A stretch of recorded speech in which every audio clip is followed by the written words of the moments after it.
Selamat pagi bagi yang menonton. Kami di sini di video kali ini akan membawakan suatu berita terkini mengenai Menteri, lebih tepatnya Menteri Pendidikan. Ada beberapa pertanyaan, lebih tepatnya 6 pertanyaan yang akan kami jawab masing-masing. Dan peran kami di sini adalah sebagai calon menteri. Langsung aja kita masuk ke pertanyaan pertama. Menurut kalian, deskripsikan diri Anda apabila Anda menjadi seorang menteri. Mungkin bisa dijawab dari Jason dulu. Nah, seperti kita tahu, menteri itu identik sebagai perwakilan rakyat dalam kategori bidang yang dia jabatnya. Oleh karena itu, banyak sekali menteri yang ingin berkuasa dan tetap pada jabatannya ataupun menggunakan kekuasaannya demi keinginannya. Nah, seperti kita tahu, banyak seperti di negara-negara lain. Tetapi di negara kita Indonesia itu masih jarang. Jadi masih baik semua yang menterinya. Nah, saya bila menjadi menteri itu pasti pertama adalah bersyukur kepada Tuhan Yang Maha Esa dan pada orang tua.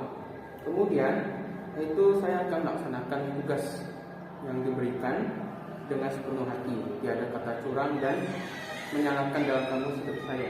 Nah, kemudian tak lupa saya itu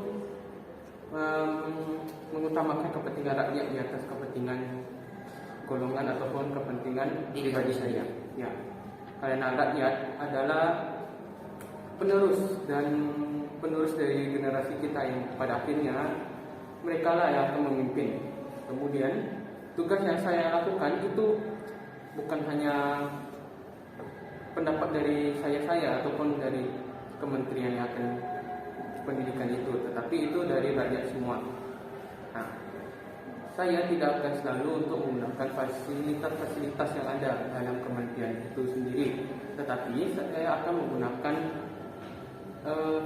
fasilitas-fasilitas pribadi, karena fasilitas yang ada dari pemerintah itu sebenarnya bahkan hasil dari anggaran dari rakyat itu sendiri. Oleh karena itu saya lebih menggunakan fasilitas pribadi, dan saya akan selalu dan akan tetap selalu dalam meninjau langsung sekolah-sekolah yang ada di seluruh Indonesia dan merumuskan solusi bila ada masalah dalam sekolah tersebut, sehingga sekolah tersebut menjadi damai sehingga tak ada masalah yang muncul.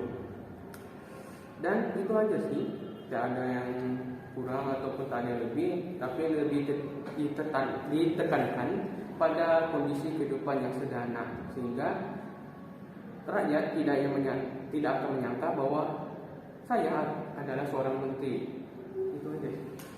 Kalau dari Mbak Evelyn sendiri gimana? Menurut Anda? Deskripsikan. Saya jadi menteri. Iya. Saya akan melakukan Korupsi.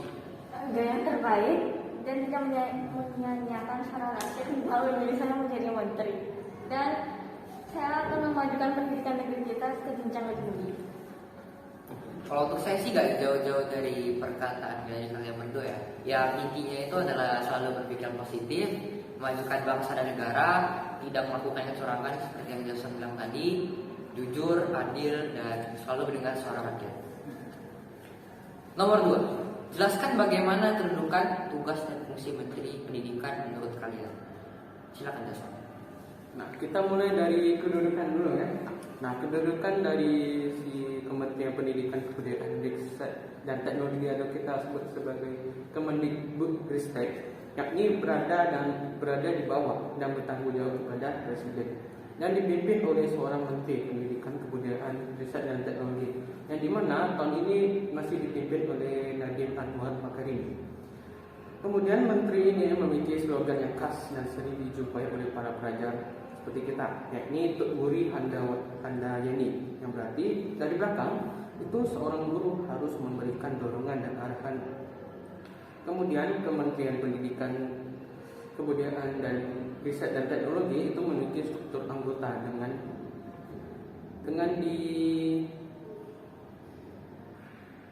panduan itu Peraturan Presiden Nomor 62 Tahun 2021, yakni yang pertama itu di bawah Menteri itu ada Sekretariat Jenderal, kemudian yang kedua Direktorat Jenderal Guru dan Tenaga Kependidikan, yang ketiga Direktorat Jenderal Pendidikan Anak Usia Dini, Pendidikan Dasar dan Pendidikan Menengah, yang keempat Pendidikan Jenderal Pendidikan pendidikan gender pendidikan vokasi. Yang kelima, Direktorat Jenderal Pendidikan Tinggi. Yang keenam, Direktorat Jenderal Kebudayaan. Yang ketujuh, Inspektorat Jenderal. Yang ke-8, Badan Pengembangan dan Pembinaan Budaya Bahasa. Yang ke-9, Badan Standar Kurikulum dan Asesmen Pendidikan. Yang ke-10, Staf Ahli Bidang Regulasi Pendidikan dan Kebudayaan. Yang ke-11, Staf Ahli Bidang Hubungan Kelembagaan dan Masyarakat. Yang ke-12, Staf Ahli Bidang Inovasi. Yang ke-13, Staf Ahli Bidang Manajemen Talenta. Dan terakhir yaitu yang ke-14, itu Staf Ahli Bidang Warisan Budaya. Kemudian kita lanjut ke dua pertanyaan lainnya, yaitu tugas dan fungsi dari Kemendikbudristek. Untuk pertanyaan ini mungkin kita bagi-bagi aja. Ingat durasi yang Anda sebutkan itu sangat panjang. Kalau untuk tugas dari seorang menteri itu apa gimana? Tugas-tugasnya apa aja nih? Kalau kamu jadi menteri? Tugas Meningkatkan kualitas pendidikan negeri ini. Ya, itu salah satunya sih. Dan itu yang paling menonjol di antara. Kalau untuk fungsi menteri, menurut saya itu untuk mengolah kayak pendidikan di Indonesia, itu membantu presiden sebagai bawahannya agar seperti yang Eval bilang tadi, agar pendidikan di Indonesia semakin maju lagi. Untuk nomor 3, kebijakan apa yang akan kalian lakukan kalau kalian jadi menteri pendidikan? Salah satu kebijakan jasa. salah satu, nggak boleh lebih. Boleh lah, 3 lah, jangan banyak-banyak. Disebutkan aja, jangan dijelaskan ya Bang. Oke. Benar banyak sih. Ada 10. 3 aja. Saya sebutkan aja. Yang paling penting. Yang paling penting. Nah, pastinya kebijakan penurunan SPP atau iuran sekolah. Pasti ya, pasti banyak mau. Iya. Yang kedua? Yang kedua itu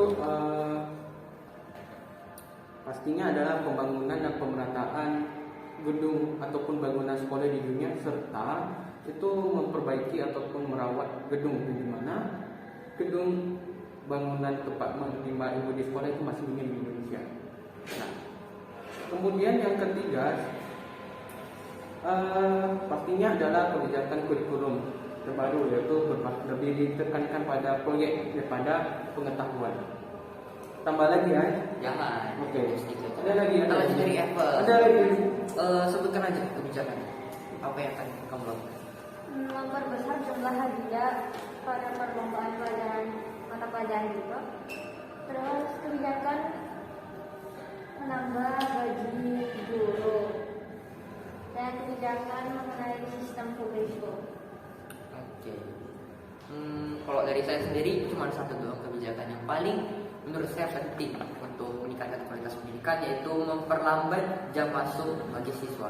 Karena kalau kebanyakan siswa itu sering bergadang karena mungkin kalau udah masukin jenjang SMP dan SMA itu banyak yang tidurnya agak larut atau bergadang di belajar atau buat tugas.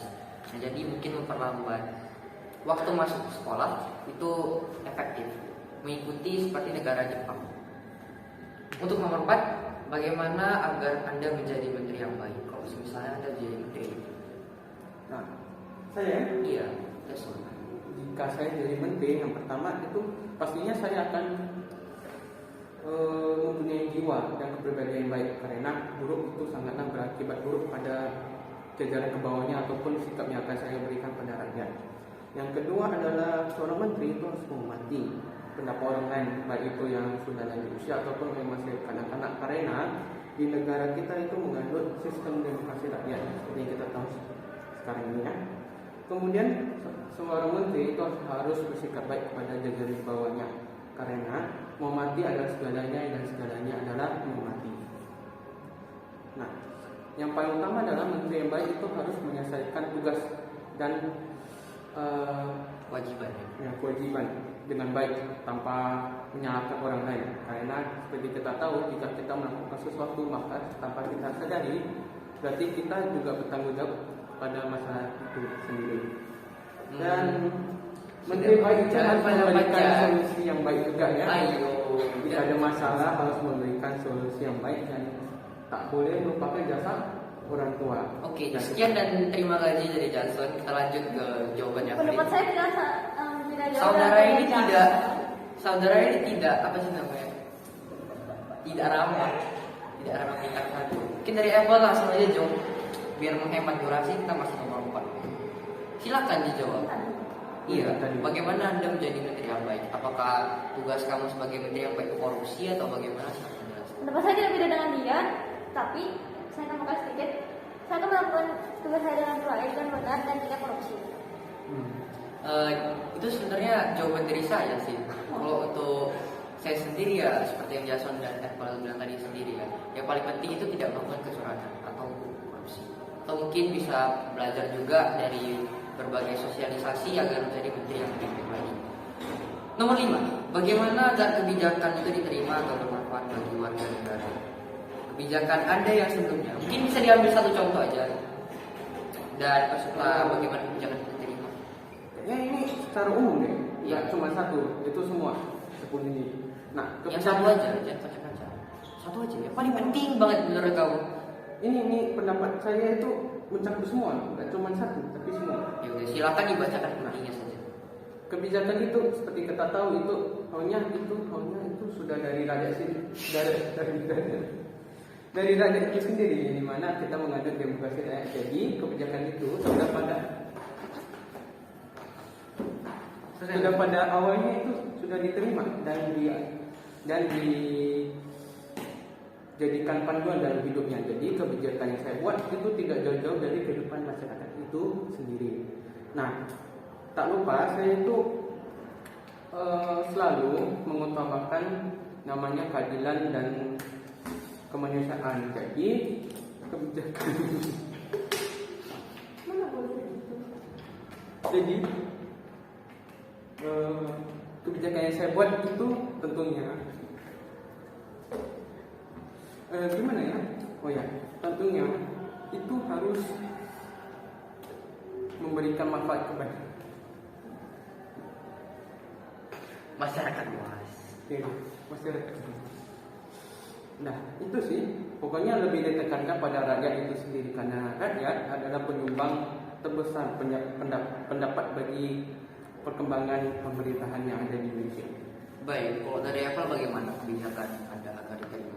Tadi kebijakan kamu apa? Memperbesar gaji guru. Nah, untuk itu aja. Bagaimana agar kebijakan itu diterima? Coba diterapkan dulu. Kalau baik, kita terapkan seterusnya.